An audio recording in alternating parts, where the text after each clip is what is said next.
Hari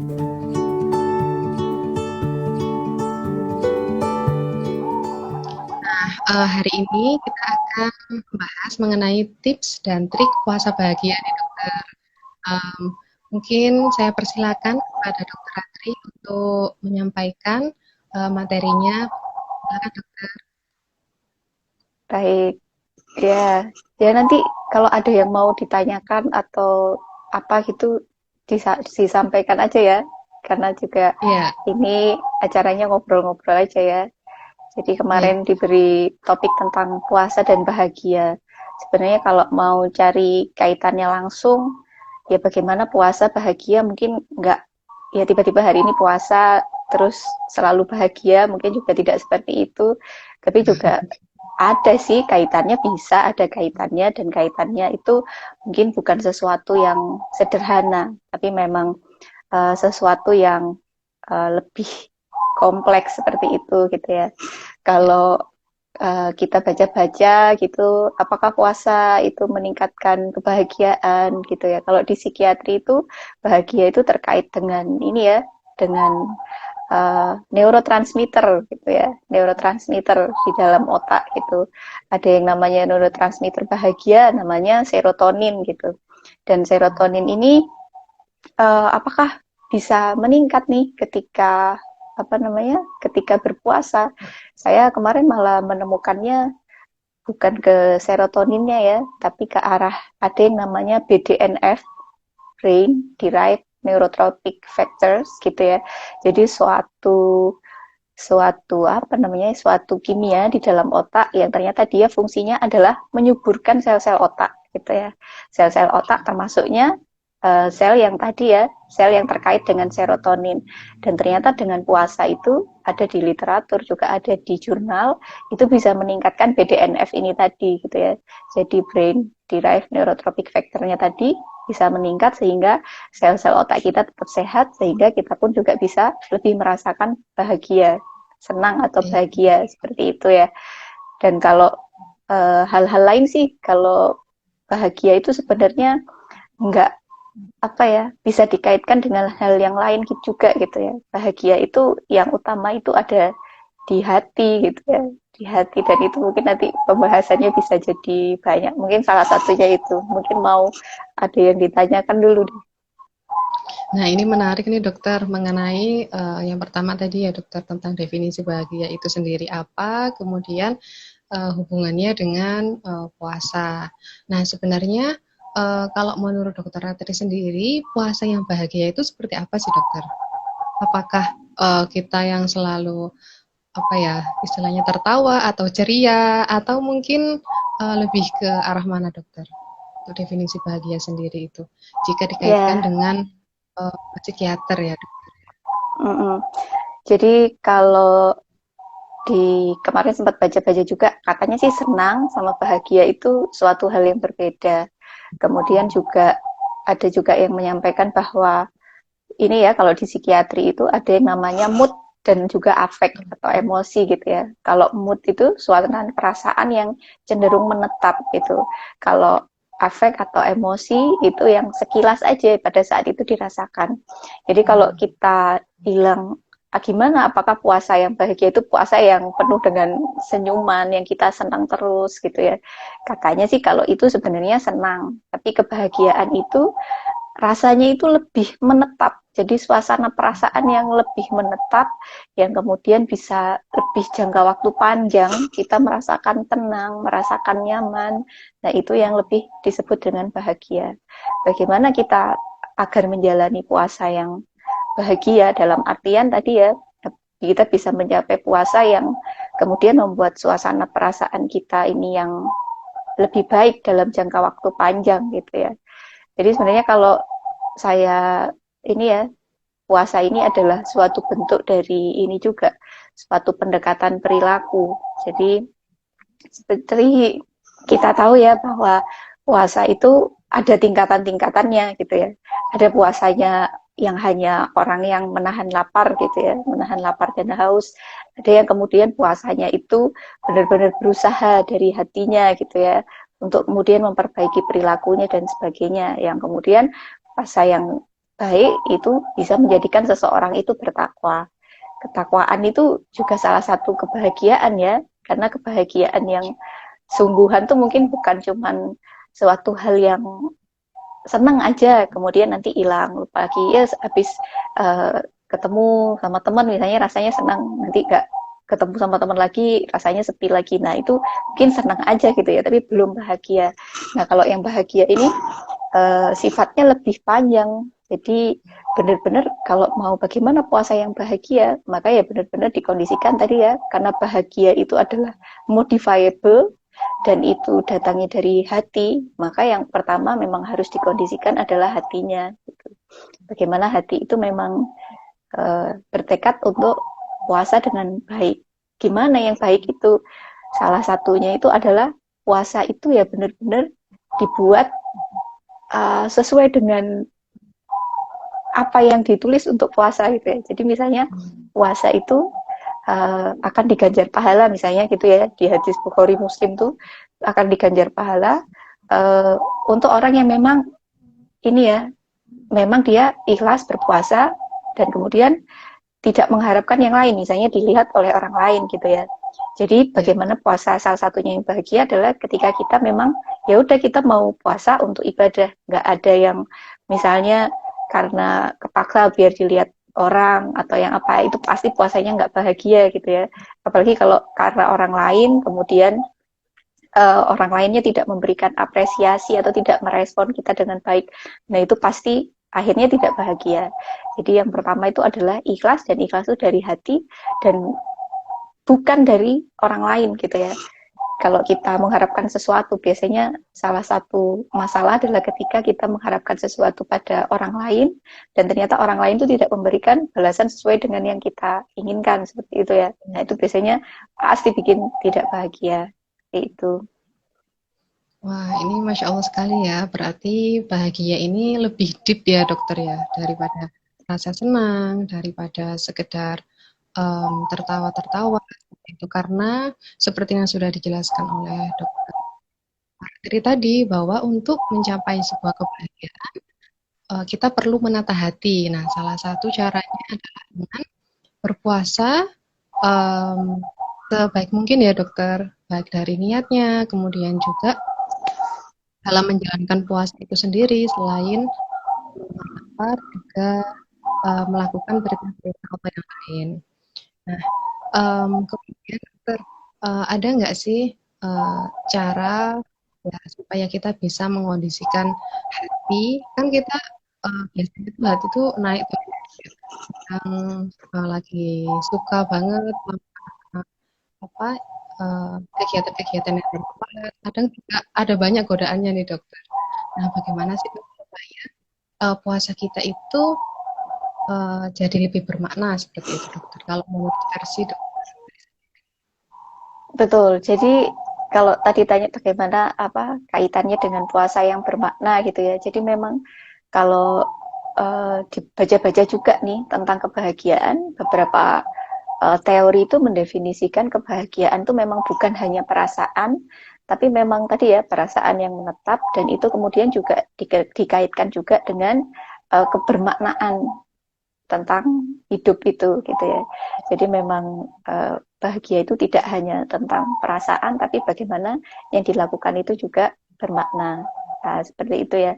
Jadi bagaimana biar kita bisa menjalankan dengan baik seperti itu. Kalau tadi saya sempat bilang tentang pembiasaan perilaku gitu ya, ada di dalam puasa ini, maka kalau memang belum terbiasa, yang harus dilakukan adalah ya benar-benar membiasakan gitu ya.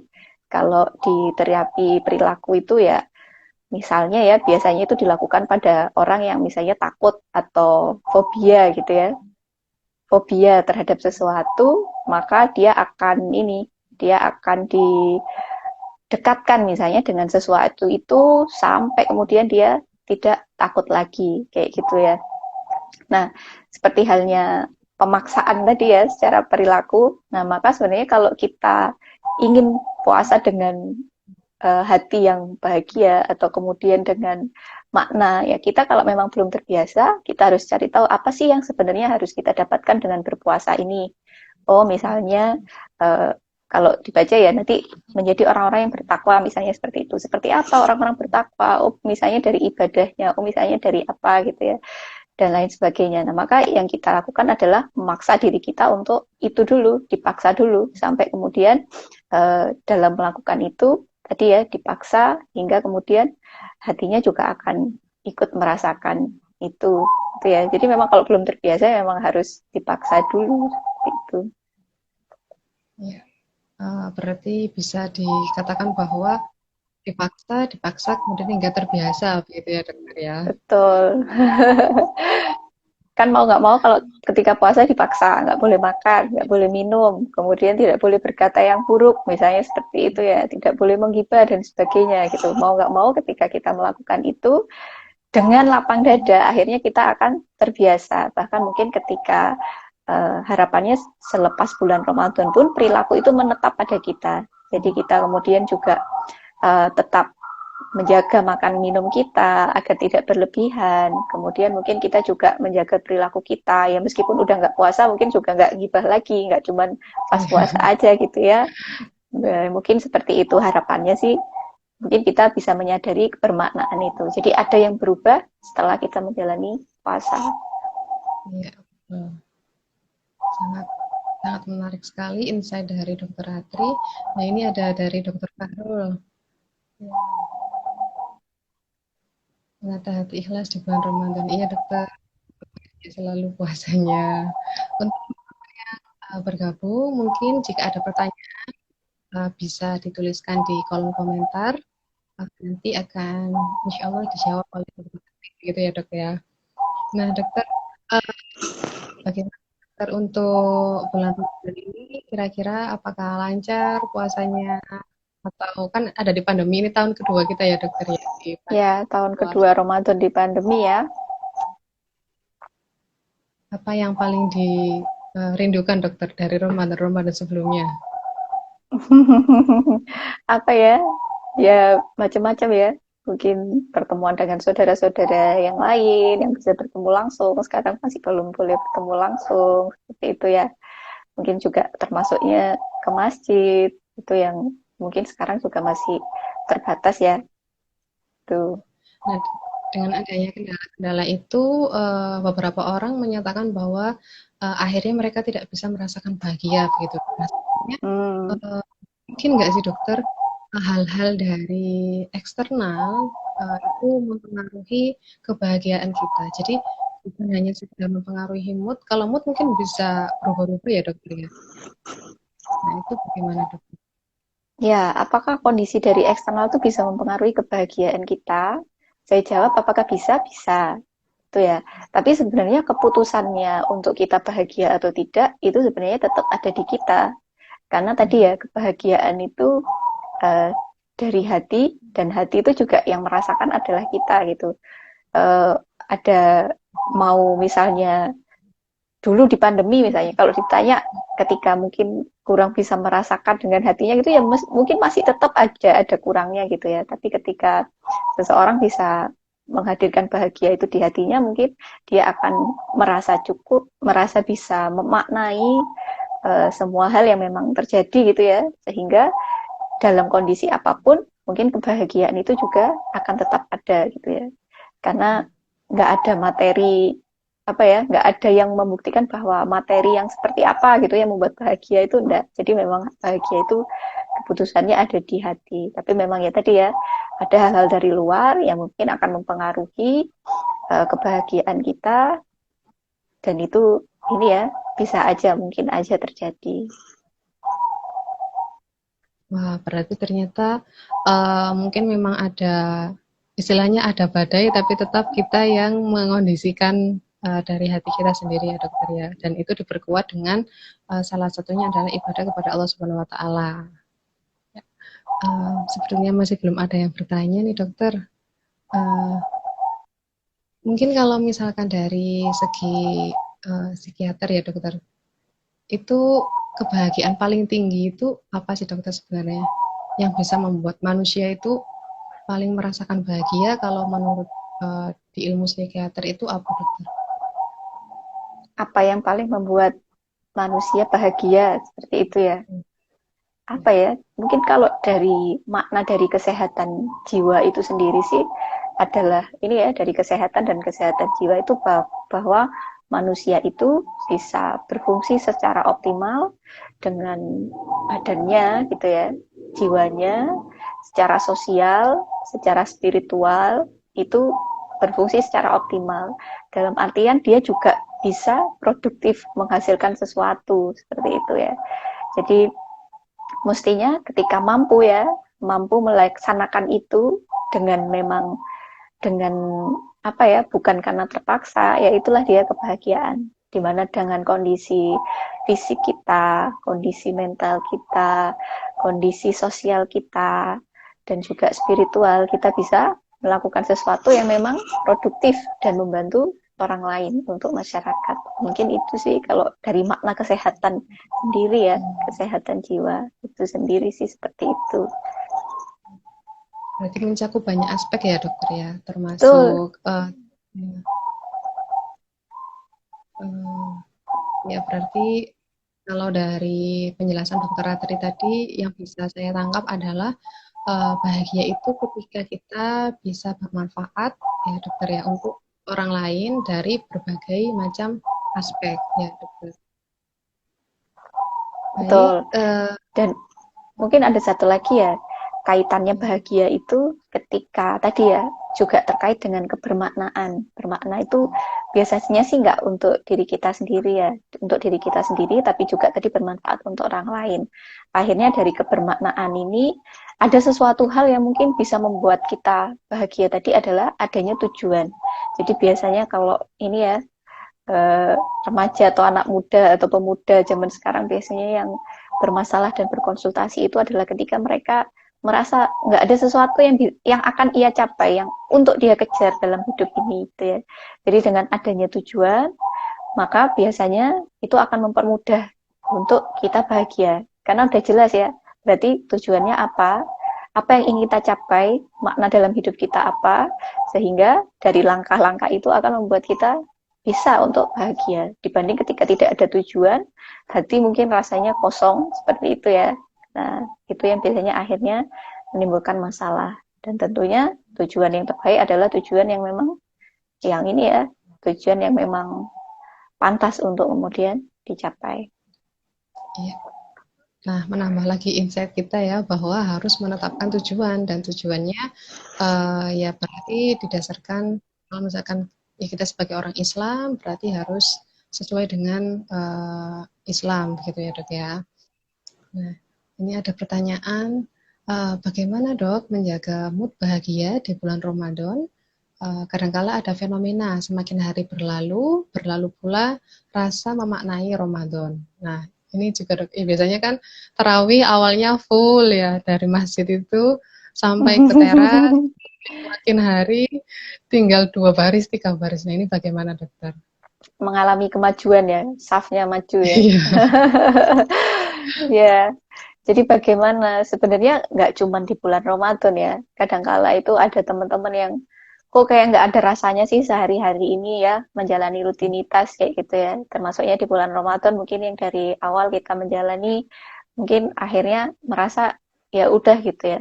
Biasanya kenapa itu terjadi karena tadi kita udah nggak menghadirkan rasa lagi, tapi udah kayak ya udah jalan begitu aja gitu ya, tanpa menghadirkan hati tadi, akhirnya nggak merasa bahagia. Mungkin kalau bisa dibilang, kalau istilahnya mungkin kita tidak mindful ya, kita tidak meletakkan hati kita, pikiran kita, perasaan kita pada yang kita lakukan lagi. Kenapa? Karena mungkin tadi ya, suatu yang terbiasa, akhirnya biasanya menyebabkan kita tidak mindful. Jadi kita melakukan itu karena udah biasa, ya udah tiba-tiba kita lakukan aja. Misalnya apa, rutinitas gitu ya, naik mobil biasanya udah berangkat, tiba-tiba udah nyampe aja gitu ya, udah nyampe aja di tempat kerja gitu ya, tanpa tadi lewat mana, lewat apa, itu udah nggak sadar aja gitu, tiba-tiba nyampe aja gitu. Nah, itu yang disebut dengan tidak mindful. Kenapa? Dalam perjalanan tadi mungkin pikiran kita kemana-mana. Nah, sama halnya sebenarnya dengan rutinitas di bulan Ramadan. Mungkin pikiran kita udah nggak mindful ke kenapa kita harus puasa, apa yang ingin kita capai, seperti itu gitu ya. Mungkin ada kelelahan juga yang akhirnya menyebabkan akhirnya ya udah jalan aja pagi udah pokoknya sahur datang ntar buka kayak gitu ya. Di akhirnya rasanya itu hilang. Gimana untuk kita mengembalikan itu? Ya kita harus mengembalikan rasa tadi. Rasa kalau kita di agama kita mungkin niat itu ya, berangkat dari niat. Kita ingat lagi niatnya dan mungkin kalau memang ada rutinitas itu membuat bosan, kita bisa membalik rutinitas itu. Jadi nggak mesti seperti itu gitu ya. Jadi misalnya kita biasanya, setiap habis terawih misalnya harus ngaji misalnya seperti itu ya kita gantilah misalnya ngajinya nggak di saat itu misalnya ganti habis subuh atau seperti apa. Tapi kalau misalnya cukup diubah dari niatnya saja, diingat lagi kenapa kok melakukan ini gitu ya. Biasanya sih juga akan membantu. Hadirkan kembali rasa, diingat kenapa melakukan ini, apa yang ingin kita capai gitu ya. Jangan sampai kita tidak mindful dan kita jadi terpengaruh dengan bayangan-bayangan lain yang kemudian membuat kita terlena. Seperti itu. Ya. Wah, ini bahasan baru lagi ya dokter tentang mindfulness gitu ya. Nah ini saya pernah, ini jadinya curhat gak apa-apa ya dok ya. Jadi waktu itu pernah mendengarkan YouTube ya kalau nggak salah itu untuk menghadirkan mindful. Apakah benar dokter dengan kita berbicara kepada diri sendiri, kemudian istilahnya apa menyadari hal-hal yang kita lakukan, kemudian berbicara dengan diri kita sendiri. Nah itu apakah memang benar membantu untuk melatih mindfulness kita? Mindful itu ada beberapa aspek ya, ada beberapa aspek, tapi intinya adalah pada menghadirkan diri kita, pikiran kita, perasaan kita itu pada saat ini, pada satu hal pada saat ini yang sedang kita lakukan gitu ya. Jadi konsepnya di situ dan untuk latihannya itu bisa banyak, bisa mulai dari mendeskripsikan sesuatu dengan detail, kemudian bisa merasakan sesuatu, menarasikan kayak gitu ya. Nah itu ada latihan untuk mindful gitu ya. Jadi bagaimana untuk membiasakan mindful benar-benar untuk melatih itu pada satu waktu. Tadi kalau misalnya dibilang apakah kemudian berbicara dengan diri sendiri, apakah seperti itu? Kalau misalnya pada saat itu berlatihnya adalah untuk sesuatu ya, berkomunikasi dengan diri sendiri, ya mungkin bisa dilakukan gitu ya. Tapi kalau misalnya kita biasanya berlatih fokus, nah itu bisa dengan sesuatu yang lain pun gitu ya. Kita melihat sesuatu atau apa, untuk benar-benar memfokuskan pada satu hal saja gitu ya. Seperti itu juga bisa. Jadi ada banyak cara untuk melatih gitu ya. Karena ini ya, mindful itu juga suatu hal yang luas. Salah satunya sih sebenarnya kita sebenarnya sudah dilatih mindful ya setiap harinya itu sebenarnya dengan sholat gitu ya. Karena pada sholat itu kita harus fokus pada bacaan kita, gerakan kita, dan semuanya. Sebenarnya ketika kita mampu melakukan itu, harusnya kita juga bisa mindful kepada hal-hal yang lain gitu ya. Kalau secara global, mindful itu udah banyak dipakai, biasanya mereka pakai meditasi gitu ya, meditasi. Nah kalau di kita ada yang lebih baik dari itu, saya bilang ya, mungkin dari sholat itu, kita udah bisa belajar mindful dari itu mestinya gitu ya. Kalau masih sering lupa rokaatnya, nah itu berarti masih kurang mindful. Ya, wah ini sangat seru sekali dokter karena memang bahasannya bahagia, kemudian tentang bermakna, kemudian bermanfaat hingga mindful. Nah ini memang sepertinya mungkin satu kesatuan ya dokter ya. Nah ini ada pertanyaan lagi dokter. Dokter, saya sering menyemangati negosiasi, diskusi, dan ngobrol dengan diri sendiri. Apakah masih normal dok? Nah ini bagaimana dokter? Ya masih normal aja, asalkan mungkin bicara sendiri sama dirinya itu nggak keras-keras ya. Nanti sama orang dikira kenapa nih orang ngomong sendiri gitu ya. Ya memang teman terbaik kita, sahabat terbaik kita, partner pendorong apa dari diri kita itu dari diri kita adalah diri kita sendiri gitu ya. Jadi ya teman terbaik, pendukung terbaik, pensukses dari target-target kita, bukan orang lain tapi diri kita sendiri gitu ya. Jadi ketika kita mau melakukan sesuatu, kita seolah berdiskusi dengan diri kita sendiri, kalau ini gimana ya, kalau iya gimana, kalau enggak gimana.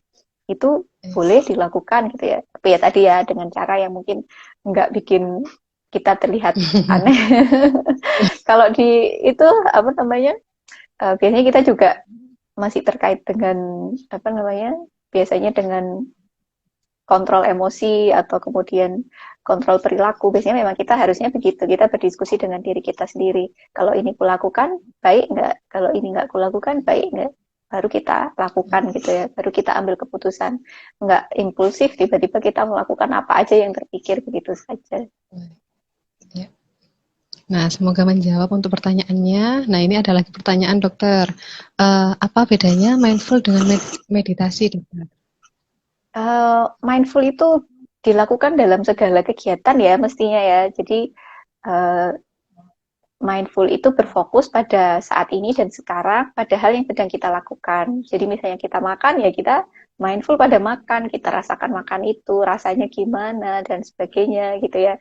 Nggak makan misalnya multitasking sambil melakukan yang lain misalnya. Nah itu multitasking itu adalah kebalikan dari mindful. Jadi being mindful itu berfokus pada satu tindakan pada satu waktu. Ketika kita sedang mengerjakan tugas, yang kita lakukan adalah mengerjakan tugas tanpa mengingat, oh nanti makan apa ya, oh besok kalau gurunya gini gimana. Kalau udah keinget itu berarti tidak mindful gitu ya. Jadi mindful itu berfokus pada satu hal yang sedang kita lakukan. Kalau meditasi itu ini sih salah satu sarana yang mungkin disebut bisa untuk melatih mindful itu. Karena pada saat meditasi kan ya udah nggak boleh gerak, ya mendengar apa yang didengar pada saat itu, yang dirasa apa gitu ya. Nah itu salah satu latihan untuk mindful. Ya, semoga bisa menjawab. Nah, ini ada lagi pertanyaan dokter. Dok, apa makna kemenangan di hari fitri bagi jiwa yang sudah menyelesaikan ibadah sebulan penuh? Nah. Makna kemenangannya ya kalau secara ini ya, secara literal mungkin adalah bahwa dia sudah sukses menjalani bulan Ramadannya dan kemudian bisa tergolong menjadi orang-orang yang bertakwa. Tapi kita nggak pernah tahu ya, kita nggak pernah tahu karena nggak ada sertifikatnya kayak sesudah vaksin gitu ya. Anda sudah puasa, Anda termasuk orang mutakin, nggak ada yang seperti itu gitu ya. Jadi kemenangan itu sesungguhnya diperoleh adalah oleh orang-orang yang seperti itu. Jadi bagaimana sebulan puasa Ramadan beribadah dengan optimal, dengan baik, ikhlas hanya karena Allah, gitu ya. Dan di situ, disitulah dia kemudian mencapai kemenangan. Mungkin yang bisa salah satu ini ya, mungkin kalau menurut saya pribadi salah satu tandanya tadi adalah Ramadan ini membekas untuk dia bahkan sesudah bulan Ramadan gitu ya. Terlihat dia menjadi orang yang lebih baik karena di bulan Ramadan dia berusaha untuk lebih baik dan alhamdulillah qadarullah misalnya gitu ya, Allah memang membuat dia menjadi lebih baik daripada sebelumnya. Ada yang nyisa dari Ramadan untuk dia gitu ya. Tuh Berarti ya, tidak sekedar moga-moga hilang gitu. ya betul. Jadi nggak hanya sekedar satu bulan menahan lapar dan haus, sesudah Ramadan kembali persis seperti sebelum bulan Ramadan. Alhamdulillah. Nah, ini ada pertanyaan, mungkin ini yang terakhir. Bagaimana jiwa kita bisa sehat, dok, dengan berpuasa? Nah, apakah puasa ini bisa menjadi terapi untuk sakit jiwa nih, dokter? Ya, kalau untuk gangguan jiwa atau gangguan psikiatri itu banyak sekali macamnya ya. Banyak sekali macamnya, mulai dari gangguan yang karena penyakit medis umum lainnya gitu ya. Jadi misalnya karena ada masalah di otaknya sehingga dia ada gangguan. Kemudian ada juga karena narkoba, karena dia terlalu banyak minum atau terlalu banyak ngepil, akhirnya dia mengalami gangguan jiwa. Uh, Kemudian juga ada yang disebabkan karena ini ya gangguan di dalam otak, tapi mungkin nggak sebesar gangguan yang bisa kelihatan gitu ya, mungkin masalah neurotransmitter dan sebagainya. Juga ada gangguan jiwa yang disebabkan karena masalah psikis, misalnya apa namanya kecemasan yang terlalu tinggi dan sebagainya. Kalau yang kaitannya dengan ini ya, kaitannya dengan gangguan, misalnya gangguan di otak atau gangguan lainnya yang berat, mungkin dengan berpuasa pun enggak ini ya, enggak terkait secara langsung ya, gitu ya. Tapi kalau misalnya dia gangguan karena misalnya terlalu banyak apa narkoba misalnya, ya mestinya kalau memang dia ingin berubah, bertobat, ya mungkin juga akan bisa membaik gitu ya. Kita lihat-lihat juga tapi ya, karena macam-macam nih masalahnya. Kemudian kayak pasien gangguan jiwa berat, misalnya skizofrenia, itu kan ini ya sebenarnya ada masalah juga besar di genetiknya dan sebagainya. Mungkin dengan berpuasa tidak akan menyembuhkan itu. Tapi ini ya, dan mungkin juga orang dengan gangguan jiwa berat tidak berkewajiban untuk berpuasa. Tapi lain halnya dengan gangguan masalah kejiwaan lain yang mungkin ringan ya, seseorang yang mudah sedih, yang mudah takut, cemas, mungkin karena itu peran dari biologis ada, peran dari psikis, dari sosial ada. Mungkin setidaknya dengan berpuasa itu bisa diperbaiki dari segi psikologisnya. Meskipun dari hal yang lain tetap juga harus sama diupayakan. Misalkan tetap minum obat, ya masih harus minum obat gitu ya. Meskipun mungkin ada perbaikan dalam beberapa sisi gitu ya. Dari sosial, spiritual, dari psikologisnya bisa ada perbaikan. Itu ya. Masya Allah sekali. Wah, saya benar-benar mendapat banyak insight ya dari Dokter Ratri, dan semoga teman-teman juga merasakan hal yang sama. Jadi dari semua perbincangan kita dari awal tadi hingga yang barusan ini, nah yang bisa saya simpulkan adalah bahwa puasa ini sebetulnya sangat bisa untuk membuat kita itu bahagia. Nah, dengan syarat bahwa puasa ini harus dimaknai, kemudian harus disadari, dan menjalankan puasanya itu harus benar-benar sesuai dengan apa yang diperintahkan oleh Allah Subhanahu wa taala. Nah, mungkin dari Dokter Ratri ada sepatah dua patah kata dokter yang mau disampaikan untuk teman-teman. Apa ya? Sepertinya sudah banyak yang disampaikan. Ya, moga-moga ini ya. Moga-moga kita dimampukan untuk menjadi orang yang lebih baik dalam bulan Ramadan ini, diberikan kesempatan untuk memperbaiki diri gitu ya, dan juga beribadah dengan optimal di bulan Ramadan. Tapi jangan lupa gitu ya, bahwa Allah akan memenuhi sesuatu yang kita niatkan. Jadi kita perbaiki mulai dari niat kita gitu ya, ingin menjadi hamba yang lebih bertakwa dan sebagainya, agar Allah juga memenuhi keinginan kita itu. Banyak berdoa karena Allah akan mengabulkan setiap doa. Mungkin seperti itu. Terima kasih banyak pada Dokter Ratri untuk waktunya. Semoga kita bisa bertemu ya dokter, karena ini baru pertama kali bertemu di lain kesempatan. Terima kasih juga untuk teman-teman yang sudah meluangkan waktunya untuk hari ini.